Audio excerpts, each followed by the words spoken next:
ఓర్పు ఉంటే ఓటమి కూడా విజయమే. ఎందుకంటే జీవితంలో ఎన్నిసార్లు ఓటమి పలకరించినా ఆశను వదలకుండా కష్టపడితే గమ్యం చేరుతామని నిరూపించింది ఆ యువతి. పోటీ పరీక్షల్లో 10 సార్లు విఫలమైన నిరాశను దగ్గరకు రానివ్వలేదు. అమ్మ దూరమైన ఆమెకు ఇచ్చిన మాట కోసం మనోధైర్యంతో కలను నెరవేర్చాలనుకుంది. జిల్లా జడ్జి పరీక్షల్లో ప్రతిభను చాటి న్యాయమూర్తిగా ఎంపికైన కాకినాడకు చెందిన లాలస స్ఫూర్తి కథనం ఇది.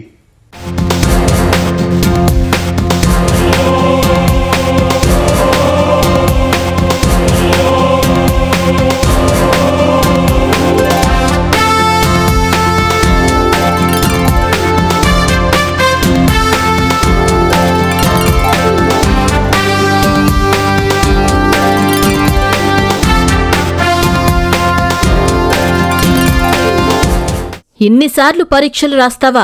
నువ్వు జడ్జి కావు, అయినా తల్లిలేని పిల్లవు, చదివెందుకు, తొందరగా పెళ్లి చేసుకో. ఇలాంటి సూటిపోటి మాటలు ఈమెను చాలా బాధించాయి. కాని అన్నీ పంటి బిగున భరించి ముందుకు సాగారు. కొన్ని రోజులకు ఎవరేమన్నా పట్టించుకోకుండా తల్లికిచ్చిన మాట కోసం నిరంతరం శ్రమించి జిల్లా జడ్జి పోస్ట్ అందుకున్నారు.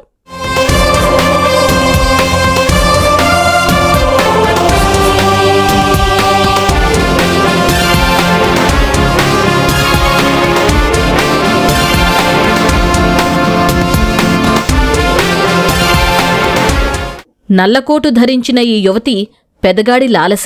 కాకినాడ స్వస్థలం. తండ్రి వెంకటరమణ సీనియర్ న్యాయవాది, తల్లి గౌరీ. విద్యాభ్యాసమంతా కాకినాడలో చదివిన లాలస తండ్రిలాగే న్యాయవాది కావాలనుకున్నారు. తల్లి కూడా ప్రోత్సహించడంతో రాజీవ్ గాంధీ లా కళాశాలలో న్యాయ విద్య పూర్తి చేశారు. 2014లో కాకినాడ అసోసియేషన్లో న్యాయవాదిగా పేరు నమోదు చేసుకున్నారు లాలస. కానీ 2021లో గుండెపోటుతో తల్లి మరణం ఆమెను బాధ్యతల్లోకి నెట్టేసింది. నాన్న, తమ్ముడు వృత్తి జీవితంలో బిజీగా ఉండటంతో ఇంట్లో బయట అన్ని పనులు లాలసే చేయాల్సి వచ్చేది. 2014లో కాకినాడ బార్ అసోసియేషన్లో న్యాయవాదిగా పేరు నమోదు చేసుకున్నారు లాలస.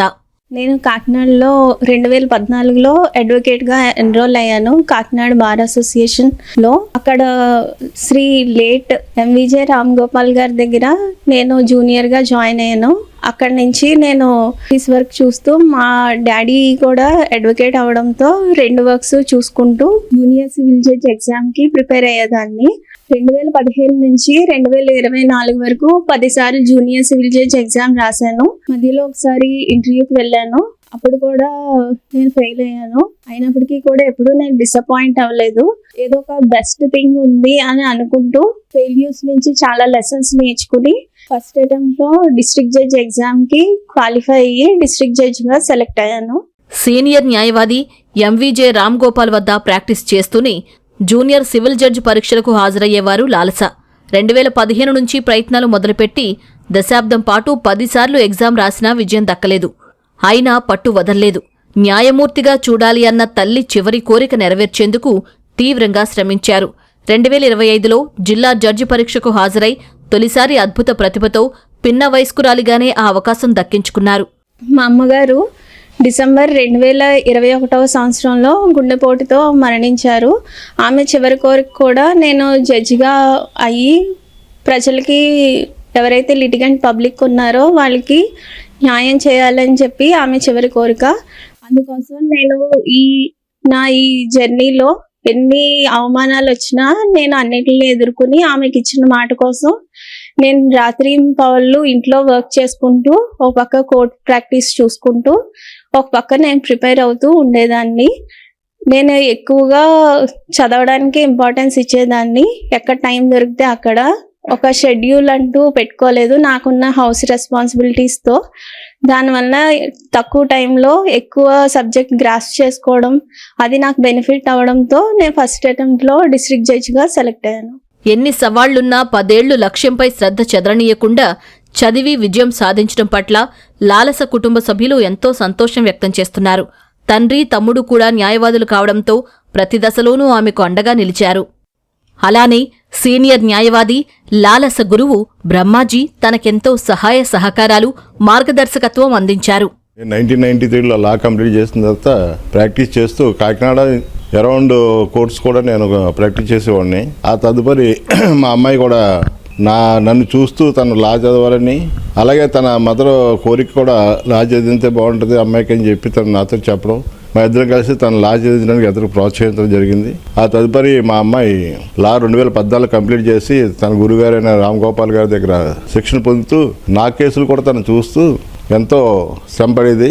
కోర్టులో ఉండే జడ్జెస్ వాళ్ళ స్టేటస్ చూసి జడ్జి ప్రిపేర్ అవ్వాలని కోరిక తన అంతర్గతంగా కలిగి నేను జడ్జి ఎగ్జామ్ ప్రిపేర్ అవుతాను డాడీ అని చెప్పడం, తనకు వాళ్ళ మదర్ ఏమో జడ్జి అవ్వాలని తన తలంపుగా అనుకోవడం, తన జిల్లా జడ్జి అవడమే జయంగా పెట్టుకుని ముందుకు సాగడంతో తను ఈరోజు ఈ యొక్క విజయాన్ని అందుకోవడం జరిగింది.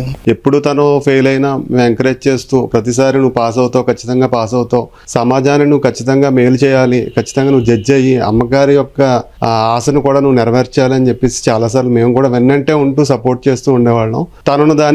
తను మైండ్లో అదే పెట్టుకుని ఇన్స్పిరేషన్గా తీసుకుని తన సీనియర్స్ చెప్పిన మాటలు వింటూ సరైన శిక్షణ తీసుకుని ఫస్ట్ అటెంప్ట్లో జడ్జి అయింది. దీనికి చాలా హ్యాపీగా ఫీల్ అవుతున్నాం. లాలస విజయంపై న్యాయవర్గాలతో పాటు సమాజంలోని అందరి నుంచి అభినందనలు వెల్లువెత్తుతున్నాయి. ఫస్ట్ రిటన్ ఎగ్జామ్స్ పాస్ అయింది, తర్వాత మెయిన్స్ పాస్ అయింది, తర్వాత ఇంటర్వ్యూలు సెలెక్ట్ అయింది. ఇంటర్వ్యూ అంటే ఫేస్ చేయడం అంటే జ్యుడిషియల్ ఆఫీసర్గా చాలా కష్టం. ఎందుకంటే ముగ్గురు హైకోర్టు జడ్జిలు ఉంటారు. హైకోర్టు జడ్జిలు అంటే మీకు హైకోర్టు జడ్జి అంటే తెలుసు కదా, వ్యాస్ట్ నాలెడ్జ్తో ఉంటారు. వాళ్ళు చేసే ఇంటర్వ్యూకి మా అడ్వకేట్ మా సమాధానం చెప్పి సెలెక్ట్ అయిందంటే ఇది ఒక రకంగా మారులెస్ అనమాట. చాలా ల్యాండ్ మార్క్. జూనియర్ లేడీ అడ్వకేట్గా సెలెక్ట్ అయిన ఫస్ట్ పాప ఈ అమ్మాయి వల్ల మా కాకినాడ బార్కి ఎన్నో మెడల్స్ తెచ్చినట్టు లెక్క. First lady junior advocate district judge అవటం ఒక బ్రహ్మాండమైన ఘనతది. ఆర్డర్స్ వచ్చి నుంచి కూడా మా భారతదేశంలో అడ్వకేట్స్ అందరూ కూడా చాలా ప్రౌడ్ ఫీల్ అవుతున్నాం. ఇప్పుడు డీజేగా సెలెక్ట్ అయిన లాలస గారు నా సీనియర్ కోర్టులోనే కాదు, నా కాలేజ్లో కూడా నా సీనియర్. అండ్ ఇద్దరం కూడా ఎప్పుడు డిస్కస్ చేసుకుంటూ ఉండేవాళ్ళం సబ్జెక్ట్ గురించి. మోస్ట్లీ మా కాన్వర్సేషన్స్ దీని మీద ఉంటుంది. అండ్ తను ఎప్పుడు సపోర్ట్ చేస్తూ ఉంటుంది ఎలాంటి బుక్స్ చదవాలి ఏంటన్నది. అండ్ ఇప్పటికీ కూడా నాకు గైడ్ చేయమని నేను తన్ని అడిగాను. And she is very friendly. And తను ఎంత హార్డ్ వర్క్ చేస్తుందో నాకు బాగా తెలుసు. తన హార్డ్ వర్క్ ఇది 100% result and she totally deserve it. 2-3 సార్లు విఫలమైతేనే లక్ష్యం మార్చుకుని కొత్త రంగంలోకి వెళతారు చాలామంది.